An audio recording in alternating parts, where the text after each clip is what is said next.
Are you stuck on what to sell in your e-commerce store? Choosing the right product makes all the difference between your shop crashing and burning or becoming a massive success. But how do you uncover these hidden hits? After 5 years of running a successful e-commerce business and making over £2 million in sales, I found the secret to knowing whether a product is going to bring in tons of cash or is a waste of time and money. In this video, I'll show you tried and tested tools and techniques for finding the next bestseller so you don't waste any of your time and money. Let's start with the most common mistake that can make you fail before you even start. There's a lot of businesses that are actually dead before they even get started. The owners are constantly thinking of the best and original offer that nobody else has, like how they can differentiate against the competition, writing endless business plans. But when it comes to it, nothing ever gets done. They're stuck in what's called analysis paralysis. On the other hand, planning is crucial. You've heard of the saying, if you fail to plan, you plan to fail. But how do you square that circle? In business, there's no such thing as perfect decision, perfect direction, or a perfect product. As you start, you should always have multiple options and multiple ideas on the go before you don't know which ones will work and which ones won't. I personally like the strategy of ready, fire, aim. Think of an idea, execute, and see if it worked or not. To avoid wasting time, you should execute on multiple product ideas at the same time. Contact multiple manufacturers, research multiple product ranges, but don't spend too much time on it. If a certain manufacturer is problematic, just move on to the next one.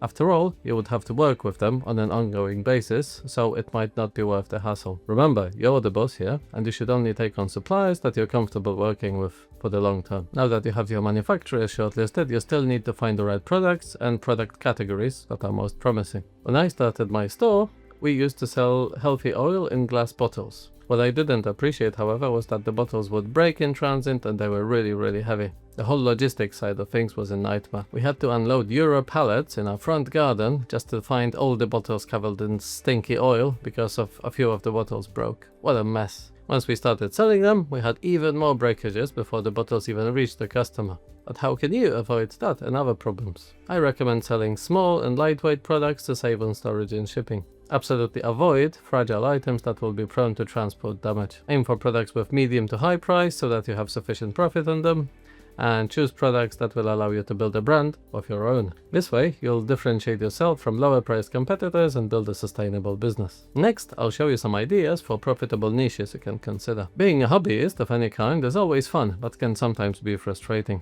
You won't find the supplies you need in the mainstream stores or on high street. Also, you won't always know what to buy or that the product that solves your problem even exists. However, once you do find a product that looks useful for your hobby, you don't really look at the price and simply buy it. But how can you use that for your advantage as a seller? There's a never-ending stream of new hobbies cropping up. You can find many of them on places like forums and Facebook groups. People are always up to doing new and cool stuff, and they need items to do that with. Let's take photography, fly fishing, mountain biking, or embroidery. If you find a cool and unique way of helping those people in the hobby, you're onto a winner. Once you brainstorm some ideas, how do you know the products will actually sell? Thankfully, nowadays it's actually quite straightforward. You can use tools like eBay, completed listings, check Amazon, Pinterest, Etsy to see what's trending. There's also plenty of software you can use. Things like Ahrefs, Jungle Scout, or Helium 10 will analyze the sales data for you and recommend products with high demand and low competition. Also remember to check Google Trends to see if the product range is up and coming or maybe stagnating. Once you have an idea of what you want to sell, there are a few more checks you need to do to be successful. Imagine it's summertime and everyone's thinking of going away on holiday. At the supermarket car park you can see a guy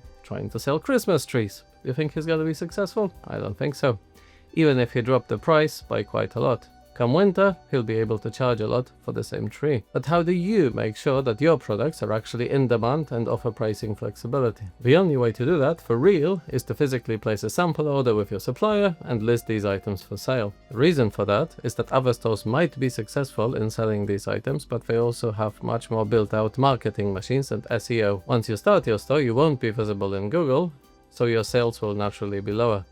You also won't have any existing customers to sell the product to, so there's no point in counting someone else's money. You should focus on your own store's visibility, sales, and competitiveness. Once you list your products and get some first sales across the line, you have to make sure that your store is optimized for success. 90% of new e-com owners fail in the first year. If you want to be the part of the 10% that succeed, make sure to watch this video next. I'll be showing you the exact strategy I used in my store to scale from 0 to £2 million in sales.